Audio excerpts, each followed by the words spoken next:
Namaskar. I expect you like my previous video. So, in today's video, I will teach you saving function and APS, MPS. Let's start. Saving function and APS and MPS. APS means average propensity to save and MPS means marginal propensity to save.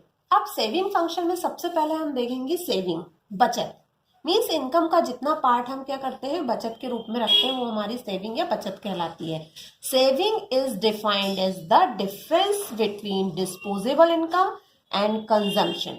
जितनी भी disposable income होती है उसका जो part हम क्या करते हैं कंजप्शन करने के बाद बचा लेते हैं वही हमारी क्या होती है सेविंग होती है.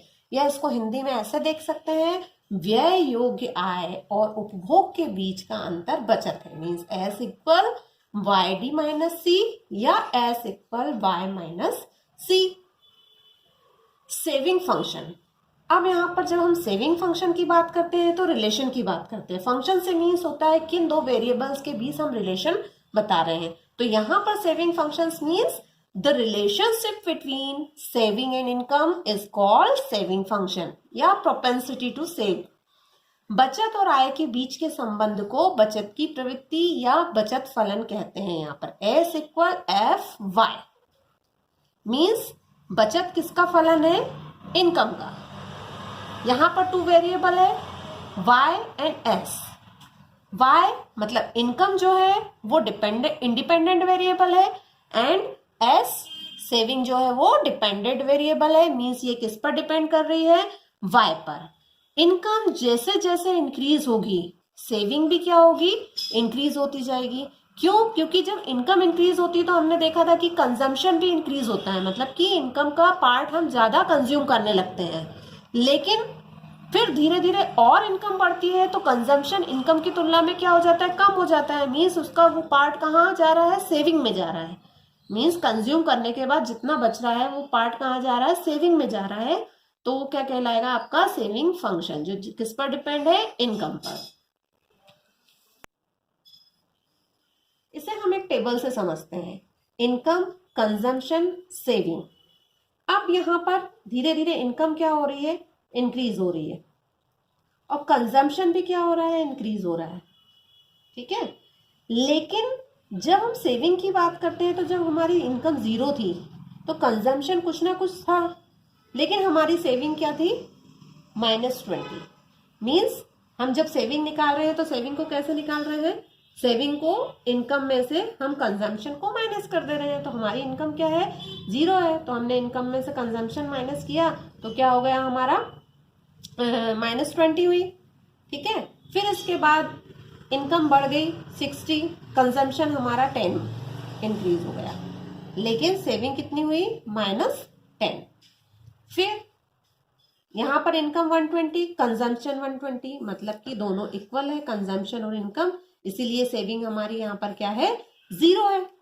फिर इसके बाद 180 170. अब यहाँ 180 इनकम इंक्रीज हुई है लेकिन कंजम्पशन कितना है 170. मीन्स जो 10 करोड़ है यहाँ पर हम इनकम और कंजम्पशन किस में ले रहे हैं करोड़ में ले रहे हैं. तो यहाँ पर जो 10 करोड़ है वो क्या हो गई सेविंग हो गई. मीन्स यहां से हमारी सेविंग होना स्टार्ट होगी. ठीक है. फिर 240 220 फिर कंजम्पशन इनकम की तुलना में क्या हो गया और कम बढ़ा है लेकिन कम बढ़ा है. इसको हम बोलेंगे नॉन प्रोफेशनल मतलब कि गैर आनुपातिक तरीके से बढ़ रहा है. जितनी इनकम इंक्रीज हो रही है उस अनुपात में कंजम्पशन इंक्रीज नहीं हो रहा है. क्यों? क्योंकि उसका पार्ट कहाँ जा रहा है सेविंग में जा रहा है. तो यहाँ पर 20 करोड़ क्या हो गई सेविंग हो गई. इसी सेविंग फंक्शन को हम एक कर्व से देख सकते हैं. यहाँ पर एक्स एक्सेस पर हमने क्या लिया इनकम, वाई एक्सेस पर क्या ली है सेविंग ली है. अब आप यहाँ पर देखेंगे कि सेविंग यहाँ से क्यों स्टार्ट है यहाँ पर ये सेविंग. क्यों? क्योंकि यहाँ पर कुछ क्या हो रही है डिससेविंग हो रही है. मीन्स ये जो बात हम कर रहे हैं कहाँ पर -10 और -20 ये पार्ट कहाँ जा रहा है -10 और -20 कहाँ जा रहा है नीचे जा रहा है. ये क्या है जीरो है. अब यहाँ से हमारी सेविंग क्या हुई है स्टार्ट हुई है और ये जो है वो प्रोपेंसिटी टू सेव कर्व कहलाता है. ठीक है. और यहाँ ऊपर का पार्ट ये क्या बोल रहे हैं, ये सेविंग है। ठीक है, यहाँ पर डिसेविंग क्यों है, क्योंकि यहाँ पर ये भाग कहाँ जा रहा है, कंजम्पशन में जा रहा है, और यहाँ से फिर सेविंग स्टार्ट हो रही है। इसके बाद हम the average propensity to save, APS, बचत की औसत प्रवृत्ति। ठीक है, एपीएस जब हम निकालते हैं तो एस अपॉन वाई, मीन्स कि ये दोनों क्या है, फ्रैक्शन है। एपीएस किसका fraction, APS means S upon Y, fraction है सेविंग एंड इनकम। यहां पर एस मीन्स सेविंग और वाई मीन्स इनकम। ठीक है, अब इसे हम यदि कर्व से देखें तो कर्व कैसा बनेगा, एक्स एक्सिस पर क्या बता रहे हैं हम, इनकम, वाई एक्सिस पर हमने क्या दिखाया है, सेविंग। यहाँ पर ये कहाँ से स्टार्ट हो रही है, ये जीरो है यहाँ पर, क्यों, क्योंकि जीरो यहाँ पर केवल जितना इनकम हो रही है उतना पूरा कंज्यूम कर लिया जा रहा है। अब यहां से स्टार्ट हो रही है हमारी सेविंग, फिर y से y1 पर गई सेविंग। ठीक है, तो यहां पर एपीएस क्या हो जाएगा आपका, S1 Y1 S1 Y1 and O Y1 मतलब इतनी इनकम इंक्रीज हुई या इतनी इनकम है तो हमारी सेविंग भी क्या हो रही है, यहां से इतनी सेविंग हो रही है, मतलब कि क्या हो गई S1, या उसको हम OS1 भी बोल सकते हैं या S1 Y1 भी कह सकते हैं। ठीक है, अब इसके बाद the marginal propensity to save, MPS बचत की सीमांत प्रवृत्ति। अब हम यहाँ पर मार्जिनल का मीन्स जानते हैं कि जब हम एक्स्ट्रा यूनिट लगाते हैं तो कितना चेंजेस होता है। जैसे हम यहाँ पर बात कर रहे हैं इनकम की, तो इनकम जब हमारी एक्स्ट्रा हो रही है या हमारी इनकम इंक्रीज हो रही है तो सेविंग पर क्या इफेक्ट पड़ रहा है या सेविंग में कितना चेंजेस आ रहा है। Means MPS equal change in saving और चेंज इन इनकम। यहाँ पर del S upon del Y change in saving और चेंज इन इनकम को शो कर रहा है। यहाँ पर डेल से मीन्स क्या होगा, चेंज, जितनी भी चेंज हो रही है उसके लिए हम साइन लगाते हैं डेल का। इसे हम एक कर्व से देखते हैं, मार्जिनल प्रोपेंसिटी टू सेव, मतलब कि एमपीएस, ये एमपीएस कर्व है। अब एक्स एक्सिस पर इनकम, वाई एक्सिस पर सेविंग। ठीक है, अब हमने देखा कि पहले हमारी सेविंग कितनी थी, ओ वाई, मतलब इनकम कितनी थी, ओ वाई। ठीक है, फिर इनकम इंक्रीज हो गई ओ वाई वन से ओ वाई टू हो गई। अब हमारी सेविंग तो यहीं से शुरू हुई है, चाहे इनकम पहले थी, वो पहले इनकम कहाँ चली गई, हमारी कंजम्पशन में, नीचे जहां पर हम डिस सेविंग दिखा रहे हैं वहां पर। अब पहले इनकम हमारी O/Y1 थी, फिर इंक्रीज हो गई इनकम O/Y2, मीन्स कितनी इंक्रीज हुई, Y1 Y2।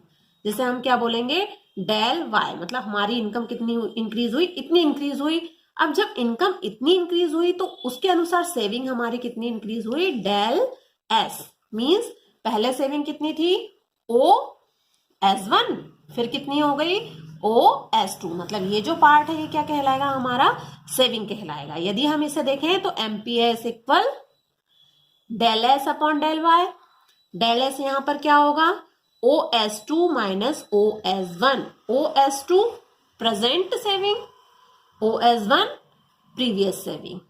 ठीक है, फिर del Y equal OY2 minus OY1, means OY2 present income और OY1 प्रीवियस इनकम। तो यहां पर ये हो गया चेंजेस कि इतना चेंज हुआ, इनकम में इतना चेंज हुआ तो सेविंग इतनी चेंज हुई, मीन्स क्या हुआ, S1